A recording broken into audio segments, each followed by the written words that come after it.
একটা সময় ছিল যখন আন্তর্জাতিক ব্যবসা মানেই ছিল হ্যান্ডশেক, বিজনেস কার্ড আর বড় বড় ট্রেড ফেয়ার। কিন্তু যুগটা এখন পুরোপুরি বদলে গেছে। আজকের বাণিজ্যের কেন্দ্রবিন্দুতে রয়েছে ইন্টারনেট। চলুন আজকের এই আলোচনায় আমরা দেখি এই ডিজিটাল যুগে বাংলাদেশের ব্যবসাগুলো কিভাবে বিশ্ববাজারে নিজেদের একটা শক্ত জায়গা করে নিতে পারে। আগে আর এখনের মধ্যে সত্যি বলতে আকাশ-পাতাল তফাৎ। আগে বিদেশি বায়ার খুঁজতে হলে ট্রেড ফেয়ারে যেতে হতো, বিভিন্ন দেশে প্রতিনিধি দলের সাথে ঘুরতে হতো, আর সাথে থাকতো ছাপানো ক্যাটালগের বান্ডেল। আর এখন বায়ারের সাথে প্রথম পরিচয়টাই হয় একটা গুগল সার্চের মাধ্যমে। কোম্পানির স্থিতি বোঝা যায় তার লিঙ্কডইন প্রোফাইল দেখে, আর একটা ভালো প্রোডাক্ট ভিডিওই ক্রেতার মনে আগ্রহ তৈরি করে দেয়। মানে পুরো খেলাটাই এখন ডিজিটাল। তাহলে মূল প্রশ্নটা হলো, একজন বিদেশি ক্রেতা ধরুন জার্মানি বা আমেরিকায় বসে যখন একজন নতুন সাপ্লায়ার খুঁজছেন, তারই খোঁজার যাত্রাটা ঠিক কোথা থেকে শুরু হয়? এখনও কি সেটা কোনো মিটিং বা ফোন কলের মাধ্যমে হয়, নাকি এর শুরুটা এখন একদম অন্য কোথাও? বাস্তবতা হলো, প্রথম দেখা বা ফার্স্ট ইমপ্রেশনটা এখন আর কোনো মিটিং রুমে হয় না, ওটা তৈরি হয়ে যায় অনলাইনে। কোনো ইমেল চালাচালি বা ফোন কলের অনেক আগেই একজন সম্ভাব্য ক্রেতা একটা কোম্পানি ওয়েবসাইট দেখে, গুগলে তার সম্পর্কে কী লেখা আছে তা পড়ে, তার ডিজিটাল ফুটপ্রিন্ট দেখেই কিন্তু একটা ধারণা করে নেন। আর এই ডিজিটাল জগৎটা যে ঠিক কতটা বিশাল তা বোঝানোর জন্য এই একটা সংখ্যাই যথেষ্ট। ২০২৫ সালের শুরুতে সারা পৃথিবীতে ইন্টারনেট ব্যবহারকারীর সংখ্যা ছিল 5.56 বিলিয়ন। ভাবুন একবার, এটা শুধু একটা সংখ্যা নয়, এটা একটা ডিজিটাল মহাসাগর, যেখানে আপনার পরবর্তী বড় ক্রেতাটিও হয়তো ঘুরে বেড়াচ্ছে। ওই বিশাল সংখ্যাটাকে যদি আরেকটু সহজভাবে দেখি, তাহলে ব্যাপারটা দাঁড়ায়, এটা হলো পৃথিবীর মোট জনসংখ্যার প্রায় ৬৭.৯%। তার মানে পৃথিবীর ৩ ভাগের ২ ভাগের বেশি মানুষ এখন অনলাইনের মাধ্যমে একে অপরের সাথে কানেক্টেড।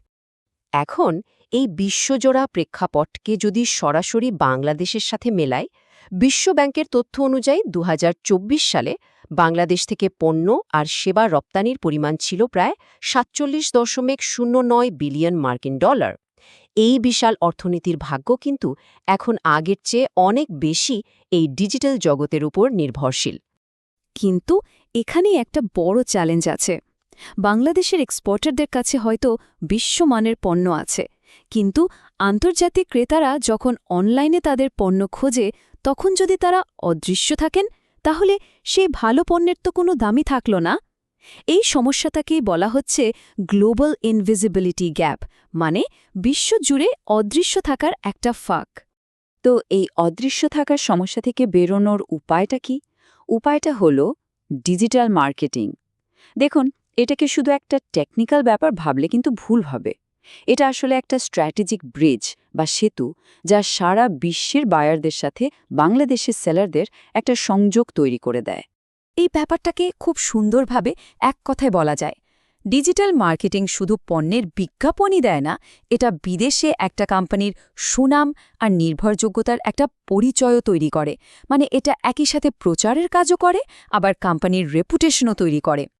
তো চলুন এবার একেবারে কাজের কথায় আসা যাক, কিভাবে এই ডিজিটাল সেতুটা গড়া যায়। এর জন্য মূলত ৩টে বড় ধাপ বা পিলার আছে। প্রথমত, একটা শক্ত ভিত্তি তৈরি করা। দ্বিতীয়ত, সক্রিয়ভাবে বায়ারদের কাছে পৌঁছানো। এবং তৃতীয়ত, দূর থেকে নিজের পণ্যের কোয়ালিটির প্রমাণ দেয়া। প্রথম আর সবচেয়ে জরুরি ধাপটাই হলো ভিত্তিটা তৈরি করা। আর সেই ভিত্তিটা হলো আপনার ওয়েবসাইট। এটাকে আপনার ডিজিটাল হেডকোয়ার্টার বা সদর দপ্তর হিসেবে ভাবতে পারেন। একজন বিদেশি বায়ার আপনার কোম্পানির সম্পর্কে জানতে চাইলে কিন্তু সবার আগে এখানেই আসবে। এখানেই আস্থা তৈরির প্রথম সুযোগটা তৈরি হয়। কিন্তু যে কোনো একটা ওয়েবসাইট হলেই চলবে না। একটা এক্সপোর্ট ওরিয়েন্টেড ওয়েবসাইটে পণ্যের বিস্তারিত তথ্য, সব সার্টিফিকেট, এমনকি কারখানার আসল ছবিও থাকতে হয়। এগুলোই একজন বায়ারের মনে বিশ্বাস তৈরি করে। আর সবচেয়ে জরুরি হলো আন্তর্জাতিক এসইও। সহজ কথায়, জার্মানি বা আমেরিকার কোনো বায়ার যখন আপনার প্রোডাক্ট লিখে গুগলে সার্চ করবে, তখন আপনার ওয়েবসাইটটা যেন তাদের সার্চ রেজাল্টের প্রথম দিকে আসে, সেই ব্যবস্থা করা।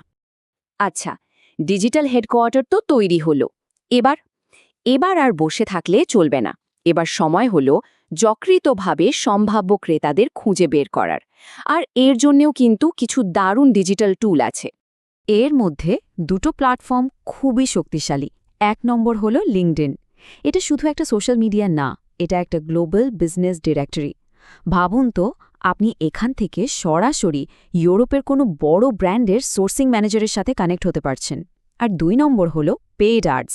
গুগল বা মেটাতে বিজ্ঞাপন দিয়ে খুব দ্রুতই টার্গেট করা কোনো দেশের বাজারে আপনার পণ্যের পরিচিতি তৈরি করে ফেলা সম্ভব।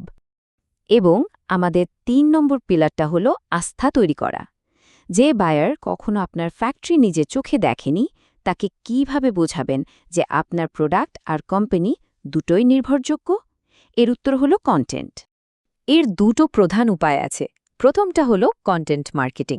যেমন আপনার কোম্পানির প্রোডাকশন প্রসেস বা কোয়ালিটি কন্ট্রোল নিয়ে একটা আর্টিকেল লিখলেন, যেটা আপনাকে একজন এক্সপার্ট হিসাবে তুলে ধরবে। আর দ্বিতীয় এবং সম্ভবত সবচেয়ে শক্তিশালী উপায়টা হলো ভিডিও মার্কেটিং। ভাবুন, হাজার হাজার মাইল দূরে থাকা একজন বায়ার আপনার ফ্যাক্টরির একটা ভার্চুয়াল ট্যুর ভিডিও দেখছে। এই একটা ভিডিও যে পরিমাণ বিশ্বাস তৈরি করতে পারে, তা হয়তো শত শত ইমেলেও সম্ভব নয়। পুরনো দিনের মার্কেটিংয়ের সাথে ডিজিটাল মার্কেটিংয়ের সবচেয়ে বড় আর গুরুত্বপূর্ণ পার্থক্যটা কোথায় জানেন? সেটা হলো এর প্রতিটি কাজের ফলাফল মাপা যায়। আপনি কোথায় টাকা খরচ করছেন আর তার বিনিময়ে কি পাচ্ছেন, তার একটা পরিষ্কার হিসেব থাকে। এই চার্টটা দেখলেই ব্যাপারটা পরিষ্কার হয়ে যাবে। একদিকে আছে পুরনো পদ্ধতি, যেটা অনেকটাই অনুমানের উপর চলত। কোথায় টাকা ঢাললে লাভ হবে তা নিয়ে সবসময় একটা অনিশ্চয়তা থাকত। আর অন্যদিকে আছে ডিজিটাল মার্কেটিং, যেখানে প্রত্যেকটা সিদ্ধান্তই নেওয়া হয় ডেটা বা তথ্যের উপর ভিত্তি করে। এই অ্যানালিটিক্স বা ডেটা কিন্তু আপনাকে খুব গুরুত্বপূর্ণ কিছু বিজনেস প্রশ্নের উত্তর দেয়। যেমন, কোন দেশ থেকে আপনার ওয়েবসাইটে সবচেয়ে বেশি ভিজিটার আসছে, কোন প্রোডাক্ট পেজটা মানুষ সবচেয়ে বেশি দেখছে, বা কোন বিজ্ঞাপনে টাকা খরচ করলে সবচেয়ে ভালো রিটার্ন আসছে। এতে আপনার মার্কেটিং বাজেটটা ঠিক জায়গায় ব্যবহার হয়। কারণ দিন শেষে ডিজিটাল মার্কেটিংয়ের আসল লক্ষ্য কিন্তু একটাই, অনলাইনে তৈরি হওয়া এই আগ্রহ বা ক্লিকগুলোকে সত্যিকারের ব্যবসায়িক চুক্তি বা কন্ট্রাক্টে পরিণত করা। আর এভাবেই একটা ব্যবসার টেকসই উন্নতি বা গ্রোথ নিশ্চিত করা যায়। তাহলে আজকের আলোচনা শেষে এই একটাই প্রশ্ন থাকল, আপনার কোম্পানির সেরা পণ্যটি, যেটা নিয়ে আপনারা সবচেয়ে বেশি গর্বিত, সেটা কি? তার সম্ভাব্য সেরা ক্রেতার কাছে এই ডিজিটাল জগতে এখনও অদৃশ্য হয়ে আছে? উত্তরটা একবার ভেবে দেখতেই পারেন, কারণ এর মধ্যেই হয়তো আপনার ব্যবসার ভবিষ্যৎ লুকিয়ে আছে।